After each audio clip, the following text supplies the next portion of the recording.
Hanggang kailan ba mag-aantayan tulad kong puro pangarap sa tulad mo? Kahit na malabo at mahirap kang kunin maabot, makasama, pag-aalayan na mahalin ng walang sawa. Parang aking asawa kung tuturingin, susundin ko bawat oras, susuyuin ang tulad mo. Kahit di mo pa nalalaman ang pagtingin sa'yo na higit pa sa kaibigan. Kasi nga laging nauuna ang kaba, kaya't paano sasabihin ang aking nadarama? Kaya nasasabi ko sa sarili ako'y duwag, pero wala naman lihim na di nabubunyag. Kaya't mag-aantay na lang ako na malaman mo ang matagal na tinatago ng puso ko. Kapag nalaman mo ang aking lihim, sana ang tulad ko ay mahalin mo rin.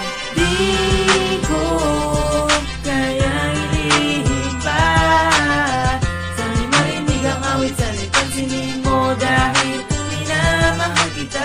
Dahil ikaw ang nagbibigay ngiti, kinikilig ako pag nakikita ka, hindi ako mapakali. Hindi ko nga alam kung paano ko to sasabihin, ang lihim na itinago dito sa aking damdamin. Ngayon ang panahon para iyon namang malaman na bighani mo ako. Ganda kasi ng iyong ngitian at pag tumitingin ka para ba akong matutunaw. Ang init mo kasi na parang isang bulalakaw. Ngayon alam mo na na iniibig kita, paulit-ulit sasabihin iniibig kita. Dahil di ko na kaya na pigilin ang sarili na ibigin ang katulad mo. Lahat lamang salihin, kaya sana ibigyan ng pansin ang hilis sa may kapal, sana'y kanyang dinggin at magkaroon na ng pag-asa ang ikaw at ako.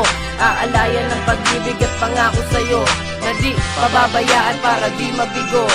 Asahan mong palagi na ako'y naririto, pagkat di ko kailangan na pag-isipan kung paano sasabihin tong nararamdaman.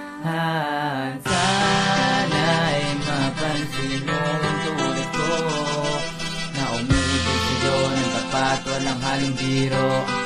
Ito ay totoo. Yo, di ako mapakali sa tuwing nakikita kita. Hindi ko man masabi sa iyo na iniibig kita, pero sana ay bigyan pansin ng simple kong pagtingin. Kahit ito'y palihim, natatakot ako na baka ako'y isnabin. Dahil alam mo na na ako ay merong gusto rin. Ayoko sana pero bakit ba pinilit ako?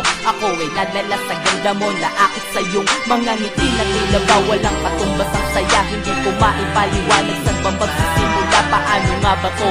Nasa hindi magtatapat ngayon ang lihim ko na pagtingin na lamang ng lahat. Hindi ko dapat ginawa pero hindi ko napigilan. Hindi ko ginusto, hindi sa gantong paraan. Paano nga ba na mangyari na ikaw ay mahalin kung ang mahal mo ay hindi ako rin. Di ko